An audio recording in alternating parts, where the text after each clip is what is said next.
Волна-убийца обрушилась на лайнер Queen Elizabeth II. Queen Elizabeth II – бывший британский океанский лайнер. Он был первоначально построен для Cunard Line и назван вторым кораблем под названием Queen Elizabeth. Эксплуатировался Cunard как трансатлантический лайнер и как круизный лайнер с 1969 по 2008 год. 11 сентября 1995 года лайнер столкнулся с волной-убийцей высотой 27 метров, вызванной ураганом Луис в северной части Атлантического океана, примерно в 320 километрах к югу от восточного Ньюфаундленда.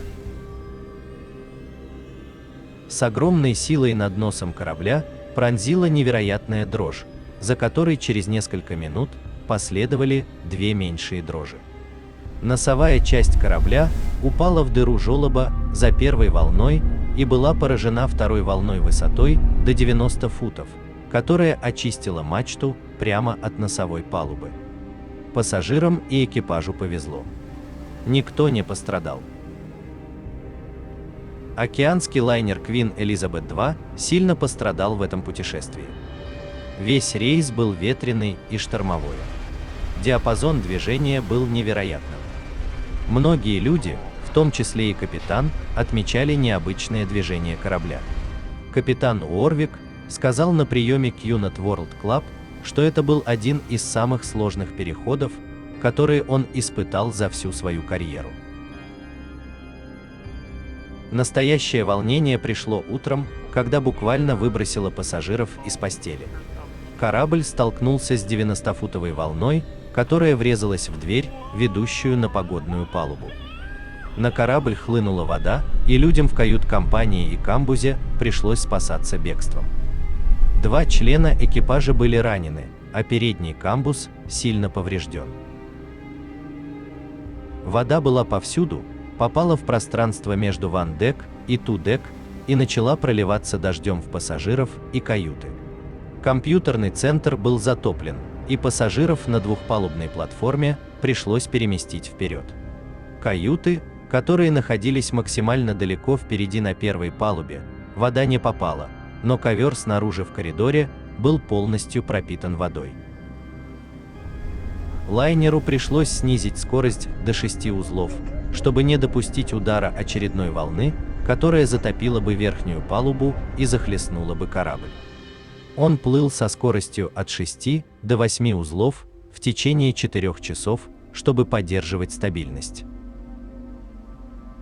Лайнер медленно хромал, пока море не успокоилось достаточно, чтобы позволить набрать скорость. Весь круиз был невероятно тяжелым, и, кажется, половина посуды на борту была разбита. Круизный лайнер Queen Elizabeth II плыл на пониженной скорости от 10 до 15 узлов в течение нескольких часов из-за волнения на море.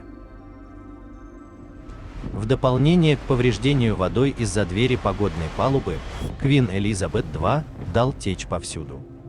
На одной палубе прорвало трубы, на несколько часов перекрыв подачу воды во многие каюты. В театре корабля образовалась течь, и в театре буквально с потолка лил дождь. Верхняя палуба рядом с фотоателье, окна протекали, и для просушки ковра были привлечены большие воздуходувки. Передний конец лида у входа на лестницу был мокрым всю поездку. Они использовали покрывало, чтобы впитать воду. При входе в Нью-Йоркскую гавань на солнечной палубе видели большие пятна соли на воронке. В ресторане «Мавритания» несколько раз волны плескались в окна. Способность Queen Elizabeth II плавать по морям такого рода, иногда со скоростью, достигающей 28 узлов, является свидетельством ее силы, строителей и проектировщиков. Это сильный и мощный корабль. Обслуживание было непревзойденным, и хотя путешествие было грубым, это было прекрасное путешествие. Сотрудники туристического бюро проделали выдающуюся работу, по изменению расписания всех наших рейсов из Нью-Йорка и организации ночлега. Перед ними стояла непростая задача, и они успешно с ней справились. В 1996 году, во время своего 20-го кругосветного путешествия, он преодолел свою 4-миллионную милю. Корабль проплыл вокруг планеты 185 раз. Queen Elizabeth II отпраздновал 30-летие своего первого рейса в Саутгемптоне в 1999 году. За 3 десятилетия он совершил 1159 рейсов, проплыл 4 миллиона 648 тысяч 50 морских миль.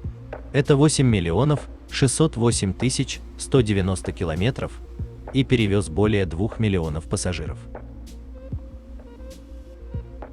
Queen Elizabeth II в последний раз покинула доки Саутгемптона в 19 часов 15 минут по Гринвичу 11 ноября 2008 года, чтобы начать свое прощальное путешествие под названием «Последнее путешествие Queen Elizabeth II».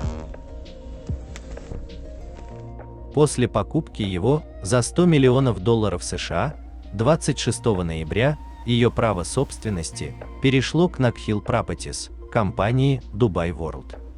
Списание корабля было особенно болезненным для единственного постоянного жителя на лайнере Queen Elizabeth II, Беатрис Мюллер, которой на тот момент исполнилось 89 лет, которая жила на борту на пенсии в течение 14 лет, что обошлось примерно в 3500 фунтов стерлингов, около $5400 в месяц.